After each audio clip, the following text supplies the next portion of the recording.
Depois de uma longa pausa nessa série de vídeos, que eu carinhosamente chamei de Clube de Leitura da Bíblia, nós finalmente estamos de volta com essa série tão especial e que tem sido tão edificante para a minha vida, primeiramente, e que eu oro para que venha ser uma bênção na tua vida também. A nossa leitura de hoje é do livro de Mateus, do capítulo 13. Se tu ainda não leu esse capítulo, assiste o vídeo, depois vai lá conferir na tua Bíblia. Se precisar, volta aqui no vídeo para acompanhar juntamente com a leitura, mas é muito importante que tu não deixe de ler. Nesse capítulo, então, Jesus começa a ensinar através de parábolas. E ao longo de todo o capítulo, a gente vai ver várias dessas pequenas histórias que Jesus usou para ensinar e também para exemplificar de uma maneira ilustrada aquilo que ele queria dizer. Mas afinal de contas, o que são parábolas, né? Para quem não está familiarizado. Parábolas, como eu disse, são pequenas histórias que elas eram usadas como metáforas ou alegorias e que traziam vários pontos de simbolismo para exemplificar aquilo que estava sendo ensinado.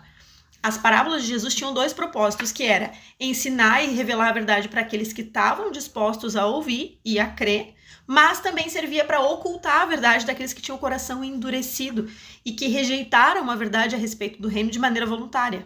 Aqui nesse capítulo, o propósito dessas parábolas era ensinar a verdade a respeito do reino. Aliás, Jesus ele ensinou por diversas vezes sobre esse assunto, tanto que ao longo de todo o seu ministério na Terra, ele faz mais de 100 referências ao reino dos céus. Eu falei isso em outro vídeo. E de todas as formas, Jesus ele nos ensina a apreciar o reino, tanto como algo presente que a gente já vive e experimenta nos dias de hoje, como também algo futuro, quando ele estiver totalmente consumado com o retorno de Jesus. E o que nós experimentamos hoje, em parte, vai ser então totalmente manifestado na eternidade. Já nos primeiros versículos, Jesus ele ensina então a parábola do semeador. A maioria de nós já está familiarizado com esse texto, mas é um ensinamento tão rico, tão maravilhoso, que vale a pena dedicar um tempo maior para meditar nesse trecho, e eu realmente te incentivo a fazer isso.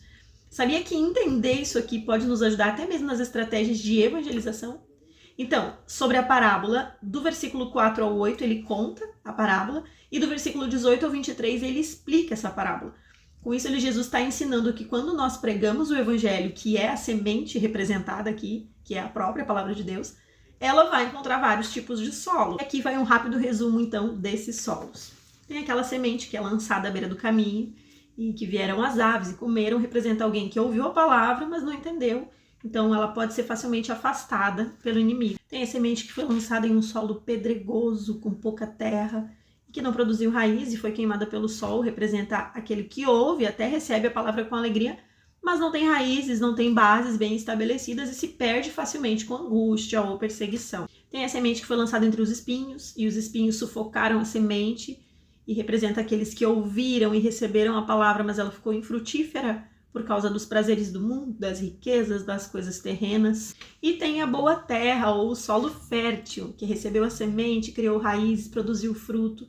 Ou seja, representa aquele que ouve, recebe, compreende a palavra e acaba dando muitos frutos de regeneração, restauração, transformação. No versículo 9, ainda ao finalizar a parábola, Jesus enfatiza: quem tem ouvidos para ouvir, ouça. Sabe, existe a necessidade de um coração capaz de ouvir, de realmente escutar, para que possa aprender, desenvolver e venha dar frutos.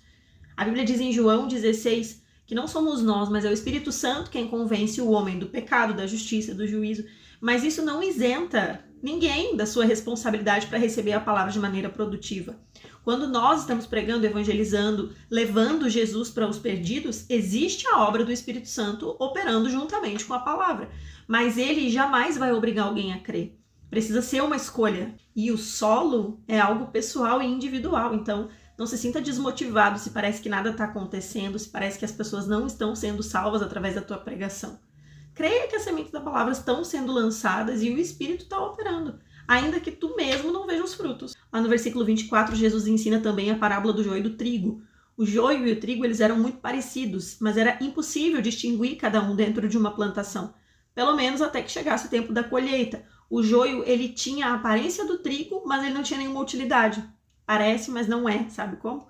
Nos dias de hoje, assim como em toda a história, vão existir pessoas que têm aparência, mas não são legítimos, não pertencem ao reino. Parece, mas não é. Essa é uma parábola que aponta para o reino futuro. Mostra que filhos de Deus e filhos das trevas estariam vivendo juntos e pareceriam a mesma coisa. Mas vai chegar o tempo da colheita e aí sim vai haver separação. O reino é para os filhos e somente esses vão entrar. Eu só posso dizer Maranata. Esse dia está chegando. E se tu é um filho de Deus, também deve desejar ardentemente por esse dia. Ao mesmo tempo que deve perceber a urgência de levar e espalhar as sementes da palavra para o maior número de pessoas. O campo, representado nessas palavras, representa o mundo.